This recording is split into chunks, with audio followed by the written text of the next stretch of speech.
ദില്ലിയിൽ സമരം ചെയ്ത വിദ്യാർത്ഥികളെ അധിക്ഷേപിച്ച ടി.ജി. മോഹൻദാസിനെ തള്ളി RSS. CJP സമരങ്ങളെക്കുറിച്ച് നടത്തിയ പ്രസ്താവന അപലപനീയമെന്ന് പ്രതികരണം. RSSൽ മോഹൻദാസിന് ചുമതലകളൊന്നുമില്ല എന്ന് വിശദീകരണം. അതേസമയം മോഹൻദാസിന്റെ കൊച്ചി മട്ടാഞ്ചേരിയിലെ വസതിയിലേക്ക് DYFI മാർച്ച് നടത്തി. കേസെടുത്ത് അന്വേഷണം നടത്തണമെന്നാണ് ആവശ്യം. ദില്ലിയിലെ പാറ്റകളുടെ സമരത്തെക്കുറിച്ച് സമൂഹ മാധ്യമങ്ങളിൽ ടി.ജി. മോഹൻദാസ് നടത്തിയ പ്രതികരണമാണ് വിവാദമായത്.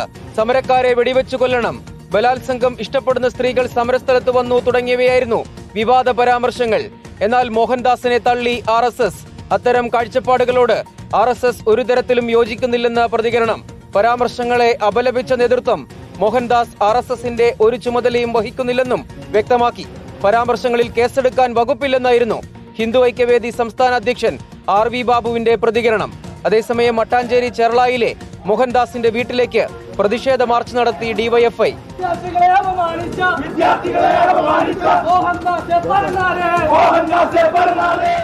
കോലം കത്തിച്ച് പ്രതിഷേധം. വീടിന് സമീപം പ്രതിഷേധ മാർച്ച് പോലീസ് തടഞ്ഞു.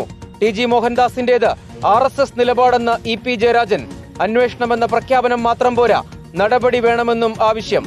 ഈ ടി.ജി. മോഹൻദാസിനെതിരെ ഒരു അന്വേഷണം നടത്തുന്നത് നടക്കട്ടെ, അതെല്ലാം നടക്കേണ്ട കാര്യമാണ്. നടന്നാൽ മാത്രം പോരാ, ശക്തമായ നിലപാട് സ്വീകരിക്കണം. പരാമർശം അങ്ങേയറ്റം മ്ലേച്ഛകരമെന്ന CPIM നേതാവ് PK ശ്രീമതി. നടപടി സ്വീകരിക്കാൻ സർക്കാരും ഹൈക്കോടതിയും ഇടപെടണമെന്നും ആവശ്യം. റിപ്പോർട്ടർ, കൊച്ചി.